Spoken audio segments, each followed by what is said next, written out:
Namun, Moyu mengatakan Yurong sudah pergi, namun ia tidak tahu kemana. Changsen yang menyadari kalau saat ini Yurong pergi ke wilayah klan iblis dengan cepat menyusulnya. Moyu pun memberikan barang milik Yurong agar Changsen dapat menemukan keberadaannya. Ternyata saat ini, Yurong hendak pergi ke wilayah klan iblis untuk menghentikan klan iblis agar tidak menyerang kerajaan Zhou. Dengan begitu, Changsen dan sang ratu memiliki waktu untuk mengendalikan formasi bintang.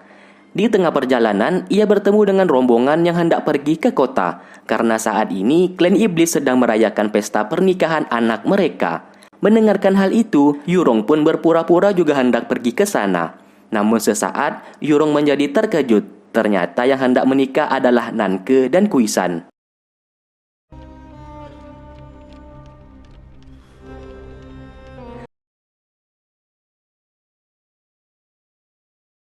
Di saat itu Kuisan mengikuti burung kertas yang membawanya bertemu dengan Yurong. Kuisan berkata ia tak memiliki niat untuk menikahi Nanke. Namun Yurong tak peduli akan hal tersebut. Yang ingin ia sampaikan, apabila Kuisan terlalu dalam masuk ke dalam klan iblis, maka dirinya tidak akan bisa kembali lagi ke klan manusia. Setelah itu mereka pun berpisah. Akhirnya waktu yang ditunggu pun tiba. Kini Kuisan dan Nanke akan melakukan pernikahan mereka berdua.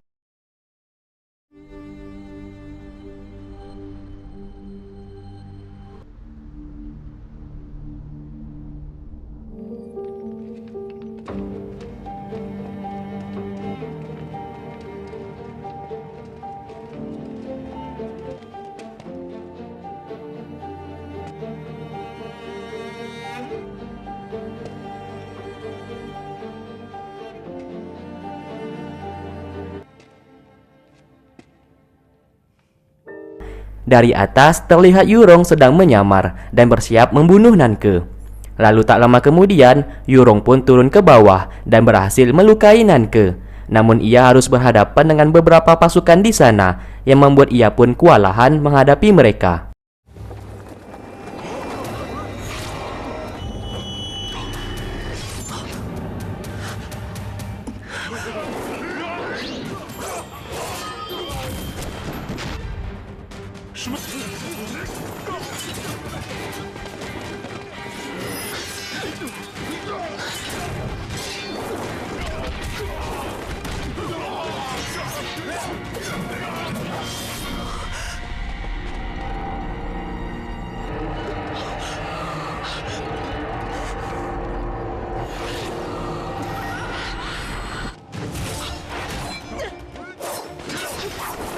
Sesaat Kuisan membantu Yurong untuk melawan klan iblis dan membantunya kabur dari sana. Tentu saja Nanke menjadi marah melihat calon mempelainya telah kabur dengan wanita lain.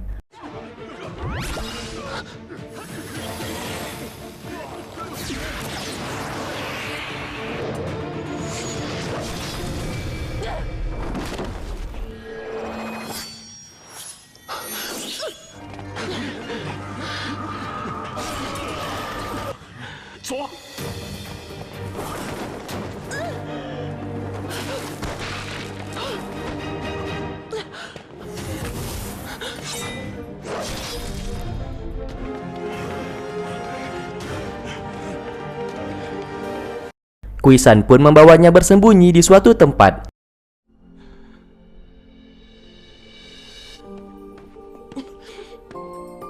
Di lain sisi, akhirnya Changsen berhasil sampai di wilayah iblis. Namun ia hampir saja ketahuan oleh salah satu pasukan klan iblis.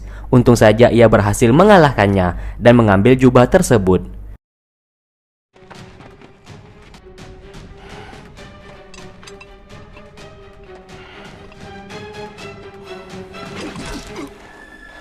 Di saat ia hendak keluar, ia bertemu dengan Kuisan.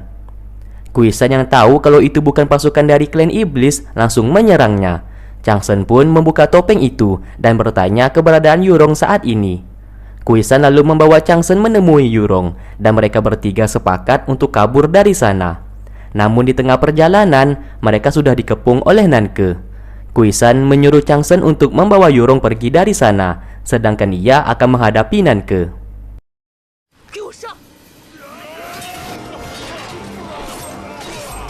Terlihat Zusa juga ikut membantu untuk mengalahkan para pasukan klan iblis.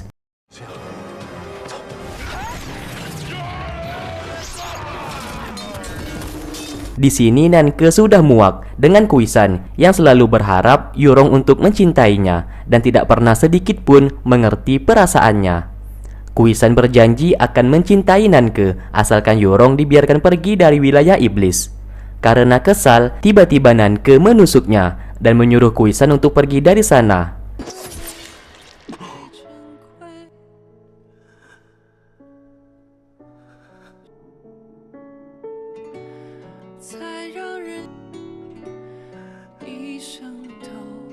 Ia pun memutuskan hubungannya dengan Kuisan, dan apabila mereka bertemu suatu saat nanti, Nanke berjanji tidak akan segan-segan membunuhnya.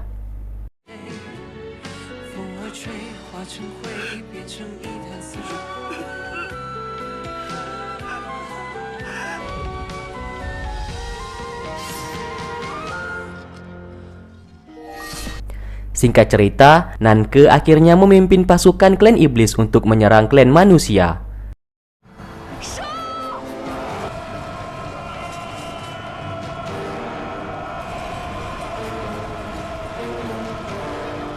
Di lain sisi, Hansi yang sudah kembali pulih pamit untuk pergi dan akan kembali ke kota Sendu.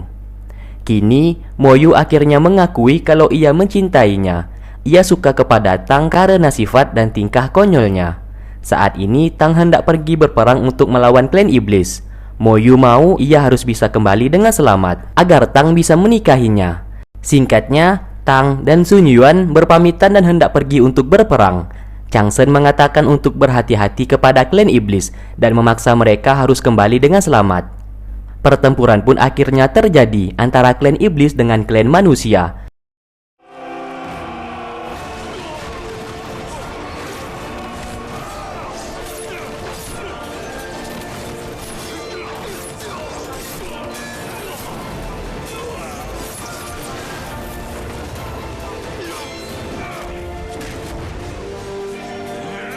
Dari kejauhan, Kuisan melihat pertempuran tersebut. Di saat sedang bertarung, tiba-tiba Tang ditusuk oleh klan iblis yang membuat ia terluka. Kuisan yang melihat itu langsung membantunya menghabisi para pasukan klan iblis.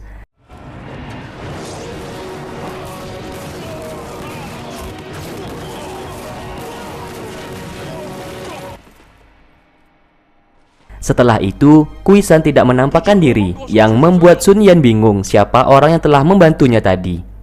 Moyu pun tidak bisa tidur karena terus saja memikirkan Tang, dan ia memiliki firasat buruk kepadanya. Di lain sisi, ketua akademi mengatakan kalau pasukan kerajaan sudah banyak yang terluka, dan klan manusia dipastikan bisa kalah. Ketua akademi pun menyuruh sang ratu untuk mengorbankan seseorang agar formasi bintang bisa dikuasai dan sang ratu bisa mendapatkan kekuatan untuk mengalahkan klan iblis seperti dulu. Tentu saja sang ratu tidak mau mengorbankan manusia untuk tumbal formasi bintang, apalagi formasi bintang saat ini hanya bisa dikuasai dengan mengorbankan Changsen. Terlihat Changsen mendengarkan percakapan mereka. Sang ratu mengatakan ia tidak akan mau mengorbankan anaknya untuk kedua kalinya. Namun ketua akademi ini terus saja memaksa sang ratu untuk secepatnya bertindak. Melihat gelagat dari ketua akademi yang membuat sang ratu menjadi marah dan mengusirnya dari sana. Lalu di saat sang ratu sedang sendirian, Changsen menemuinya. Ia mau ibunya ini menyisirkan rambut untuknya. Di sana, Changsen secara tiba-tiba meminta sang ibu untuk menjadikan dirinya sebagai tumbal formasi bintang, supaya formasi bintang dapat dikendalikan dan dikuasai untuk mengalahkan klan iblis. Tentu saja permintaan itu tidak disetujui oleh ibunya. Saat ini, sang ibu atau sang ratu tidak akan mau mengorbankan Changsen lagi. Namun Changsen tetap bersikeras untuk menjadi tumbal formasi bintang. Ia ikhlas melakukan itu, asalkan kerajaan Zhou dan seluruh rakyatnya bisa selamat.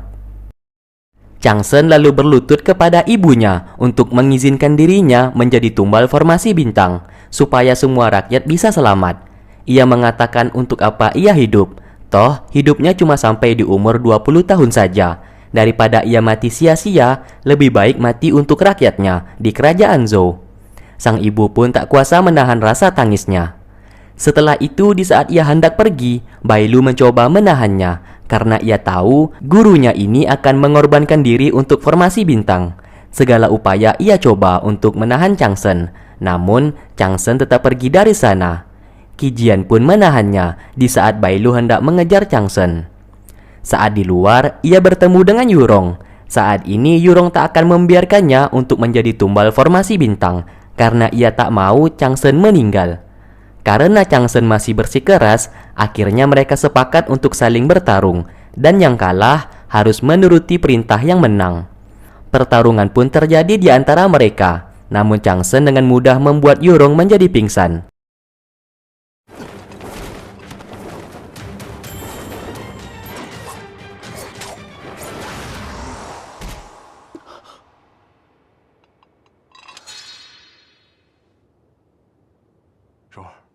Ia pun membawa Yurong untuk beristirahat, dan setelah itu Changsen memberikan salam perpisahan dengannya dan Mimin tahu ini yang kalian mau.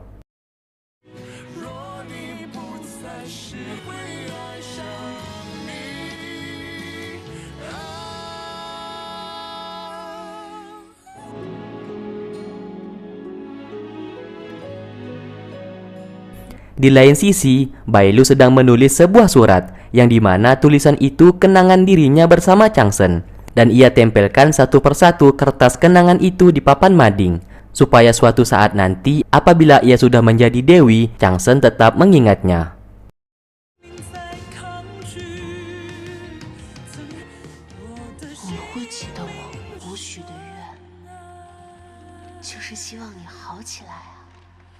Lalu ia pun masuk ke dalam dimensi tersebut. Ia pun berjalan tanpa menyapa ataupun melihat ibunya. Ia lalu berdiri di sana.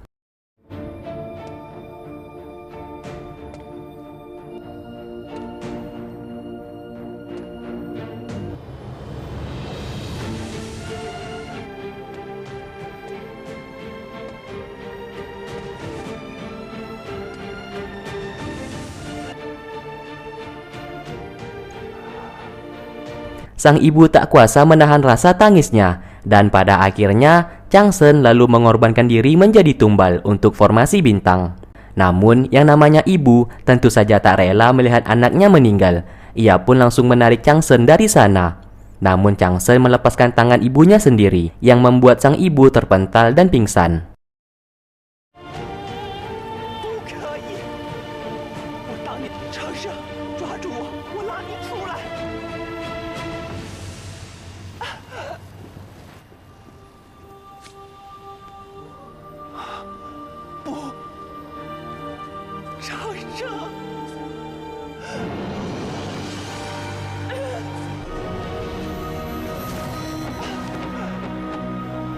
Lalu tak lama kemudian, sesaat Changsen tiba-tiba kembali dengan sendirinya dengan kondisi tak sadarkan diri. Sang ibu yang hendak menolong tidak bisa karena ia sendiri sudah tak dapat menggerakkan tubuhnya. Yurong akhirnya bangun dan menyadari Changsen saat ini telah pergi ke formasi bintang. Ia pun berlari untuk menyusul Changsen. Sesampainya ia di sana, ia mendapati kekasihnya itu sudah tergeletak tidak bernyawa. Sontak, hal itu membuatnya menangis histeris.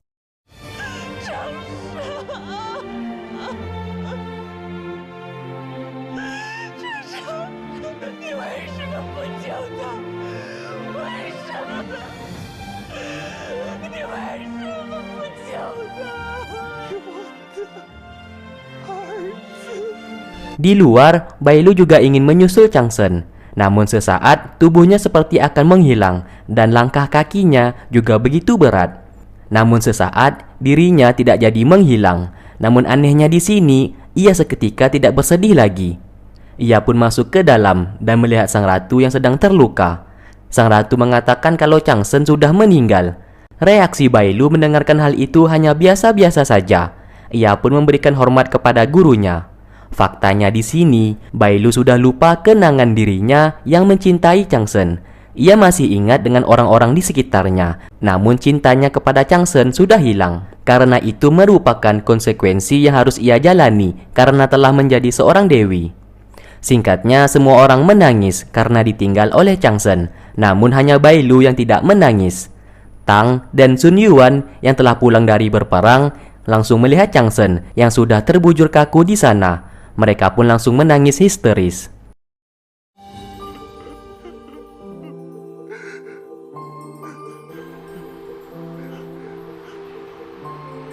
Singkatnya, terlihat sang ratu meratapi anaknya yang sudah meninggal.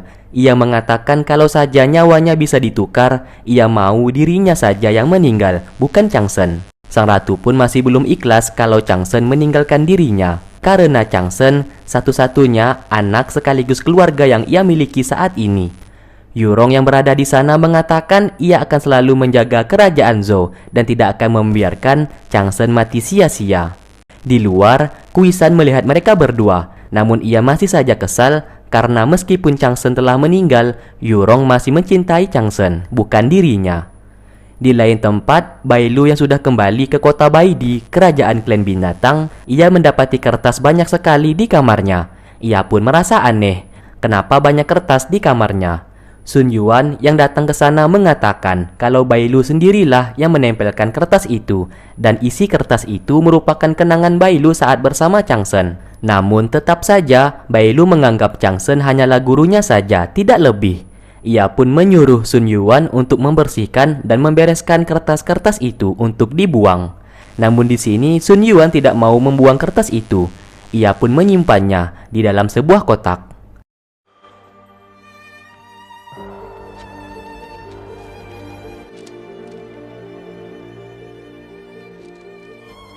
如果有一天你想起来了， Singkat cerita, Moyu menyampaikan pesan kepada semua orang kalau saat ini kondisi sang ratu sangat tidak baik. Maka dari itu, ketua akademi lagi-lagi dipinta untuk menggantikan posisi ratu untuk memimpin kerajaan sementara. Dan lagi-lagi kita diperlihatkan ketua akademi ini memandang kursi singgasana milik sang ratu. Dan part ke-21 pun selesai. Oke, terima kasih buat kalian yang sudah stay tune terus di channel ini dan menunggu video-video yang aku upload. Sampai berjumpa di part berikutnya. Wassalamualaikum warahmatullahi wabarakatuh.